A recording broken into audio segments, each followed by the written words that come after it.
आप देख रहे हैं सनमार्ग लाइव 7। कुछ कहता है और सुख समृद्धि किस हद तक देगा और ग्रह नक्षत्र आपके क्या कुछ कहते हैं, इन तमाम चीजों पर चर्चा की है हमारे बिहार के स्थानीय संपादक एसके राजीव ने ज्योतिषाचार्य दीपक मिश्रा जी से। क्या कुछ कहना है दीपक मिश्रा जी का साल 2021 को लेकर, दिखाते हैं हम आपको।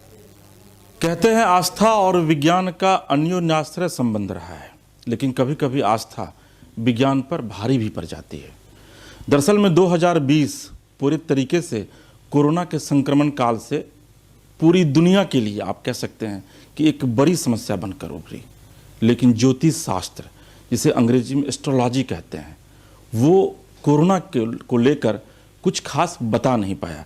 हमारे साथ पटना के जाने माने एस्ट्रोलॉजर दीपक जी मौजूद हैं। दीपक जी, सवाल तो कई हैं, लेकिन जो सबसे पहला और बड़ा सवाल है कि 2020 में आपकी एस्ट्रोलॉजी कहीं ना कहीं से फेल करते हुए दिखी। ऐसा नहीं है राजीव जी, ऐसा नहीं है।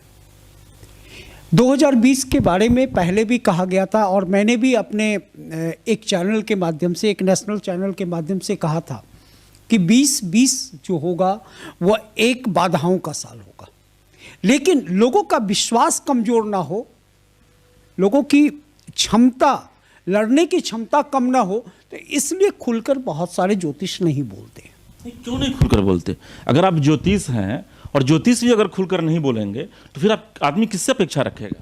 देखिए, एक सांकेतिक तो हर लोग दे रहे थे कि 2020 में बाधाएं रहेगी, बहुत सारे बीमारियों का साल होगा, क्योंकि देखिए पिछला जो माने 2020 का जो साल रहा, ग्रहणों का साल रहा, उस ग्रहण को देखकर जो ज्योतिष की साधना करते हैं, मैं भी करता हूँ, मैंने भी कहा था कि यह ग्रहण जो है ये महाभारत कालीन समय के जैसा था। और महाभारत में जिस तरह से ग्रहण हुए थे और अपने में लोग लड़े कटे मरे और एक धर्म और अधर्म की लड़ाई कहें, लेकिन कहीं पर धर्म नहीं था, तो ठीक उसी प्रकार यह 2020 का जो साल था, 2020 से ऐसे भी आप माने तो 20 और 20 4 होता है, 4 राहु का साल होता है।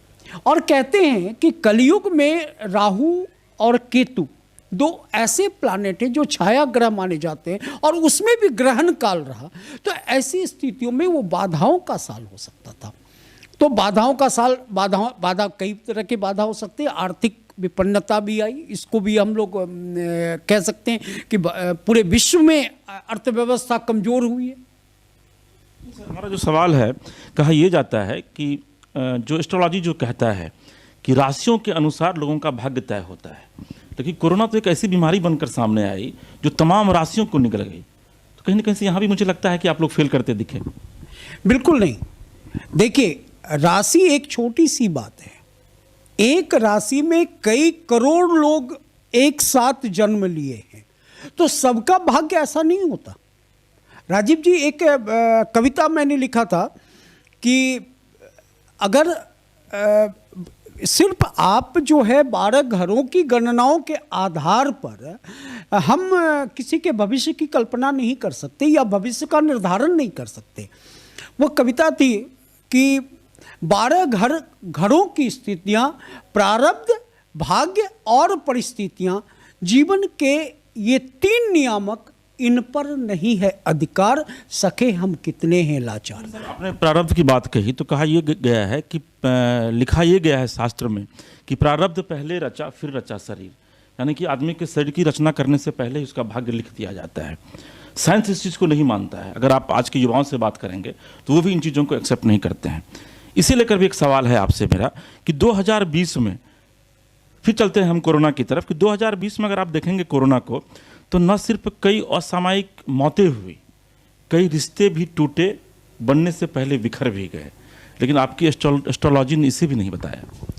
देखिए, बाधाओं के बारे में कहा जाता है तो बाधक बहुत सारे थे 2020 में, क्योंकि 2020 का जो निर्धारण हुआ था बहुत ग्रहण काल था। 6 ग्रहण हुए और सभी ग्रहण जो है पूरे विश्व को चपेट में लिया है। तो ग्रहण के विषय में आप लोगों ने पहले क्यों नहीं बताया? मैंने बताया था, मैंने एक चैनल, नेशनल चैनल के माध्यम से एक पत्रकार ने मुझे पूछा था, वो भी फरवरी महीने में, और मैंने कहा था ये वर्ष ग्रहण का काल है, ये बाधाओं का काल रहेगा, इसमें तरह तरह के आपदाएं दिखती है। सर बाधा कैसे माने हम? दीपक जी, बाधा कैसे माने हम? इसलिए बाधा मैं नहीं कह सकता हूं क्योंकि अगर आप नरेंद्र मोदी की बात करेंगे, उनके लिए भी कोरोना था, बीजेपी के लिए भी कोरोना था, लेकिन आप देख लीजिए कि 2020 में बीजेपी कई स्टेट में जीती है, तो फिर बाधा कैसे हम मान सकते हैं? देखिए, एक बात मैं बता रहा हूं, यह कलयुग है, और कलयुग में जो धर्म पर थोड़ा भी आश्रित है, आप एक बात बताइए राजीव जी, कितने लोगों की मौतें हुई? बहुत सारे लोगों की मौतें हुई, कई ब्यूरोक्रेट का डेथ हुआ, बहुत सारे राजनेताओं का डेथ हुआ, लेकिन एक भी साधु संतों के बारे में बताइए कि किसी साधु संत की डेथ हुई है? एक छोटे से मंदिर का पुजारी, क्या किसी की डेथ हुई है? सर, मंदिरों को बंद कर दिया गया था, जो पुजारी थे वो आम लोगों से दूर थे। आम लोगों से दूर थे, लेकिन वो मंदिरों के पुजारी भी तो किसी के कांटेक्ट में आते होंगे, लेकिन एक भी अब मंदिर का पुजारी कहिए। इसलिए कह सकते हैं कि मंदिरों का पुजारी जो धर्म और आस्था के साथ वो चला है, वो 2020 में किसी को कुछ नहीं हुआ। मैंने तो मास्क गाइडलाइन के कारण मैं लगाता रहा, लेकिन मुझे मास्क में थोड़ी तकलीफ होती थी। तो लगता है कि जनता को बरगला रहे हैं आप दीपक जी? नहीं, मैं बिल्कुल नहीं कि कोरोना जो है वो धर्म पर भारी नहीं पड़ा। नहीं, धर्म पर नहीं, मैं सच्चाई पर बात कर रहा हूं राजीव जी, कि जो धर्म को मानने वाले हैं उसे कोरोना ने कभी नहीं ग्रसित किया, चाहे वह अयोध्या की भूमि हो, चाहे महाकाल की भूमि हो, चाहे बाबा बैद्यनाथ की भूमि हो। वहाँ के पंडितों को देखिए, छोटे छोटे मंदिरों को देखिए, आप पटना के पंचशिव मंदिर के पुजारियों को देखिए, छोटे मंदिरों के पुजारी को देखिए, बोरिंग रोड के पुजारियों को देखिए, एक भी पुजारी का बताइए जो इससे कोविड हुआ हो। एक बड़ा महत्वपूर्ण सवाल है, 2021 कैसा रहेगा? हम तो आशा करेंगे कि 2020 में जो हुआ वो 2021 में ना हो, लेकिन क्योंकि आपने ये प्रश्न किया है तो मुझे आपको स्पष्ट कर देना चाहिए कि बाधाएं कब बांध सकी आगे बढ़ने वालों को, और विपदाएं कब रोक सकी है मरकर जीने वालों को। तो बाधाएं आएंगी, 2021 में भी बाधाएं आएंगी, और 2021 में आपको अप्रैल तक दिक्कतें होंगी। आज भी मैं कह रहा हूँ, फिर आप 2022 में मुझसे मत पूछिएगा कि 2021 में आपने नहीं कहा था। इस वर्ष भी बाधाएं हैं, इस वर्ष भी अनवांटेड कई तरह की घटनाएं घटेंगी, क्योंकि देखिए आपने पूछा 2000, ये बड़ा विस्तार का प्रश्न है, लेकिन मैं उसको शॉर्ट में आपको बता दूं कि भारत के लिए यह वर्ष अच्छा है। आप पूछेंगे क्यों? तो उसका कारण है कि 6 ग्रहणों का काल रहा 2020, राहु का काल रहा, लेकिन यह 2021 यानी 2021 बढ़ता हुआ क्रम, सबसे पहले सकारात्मक बात यहां पर आई। लेकिन जब तक होली के अगजा नहीं जलेंगे, जब तक होली का दहन नहीं होगा, तब तक आप आशा नहीं कर सकते इस वर्ष भी कि आपके माने सब कुछ स्मूथ चलने लगे। एक आखिरी सवाल है कि बिहार की देश की राजनीति जो है वो करवट लेगी क्या 2021 में? देश की राजनीति करवट बिल्कुल स्थिर है। भारत का राजनीति, कोई भी भारतीय जनता पार्टी जो अभी सरकार केंद्र में है वो बिल्कुल स्थिर है।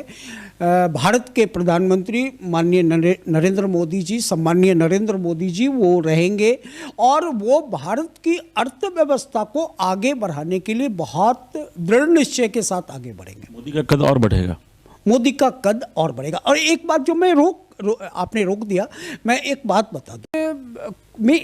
बता दूं कि यहाँ पर धर्म,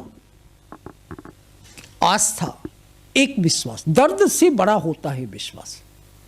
जब अंदर में दर्द होता है तो हम एक विश्वास करते हैं कि सब कुछ अच्छा हो जाए। तो भारत भूमि की यह खूबसूरती है, ये ऋषि मुनियों की भूमि है, और इस ऋषि मुनि भूमि को हम ये विश्वास के साथ कह सकते हैं कि यहाँ पर बहुत कुछ सुधार होगा।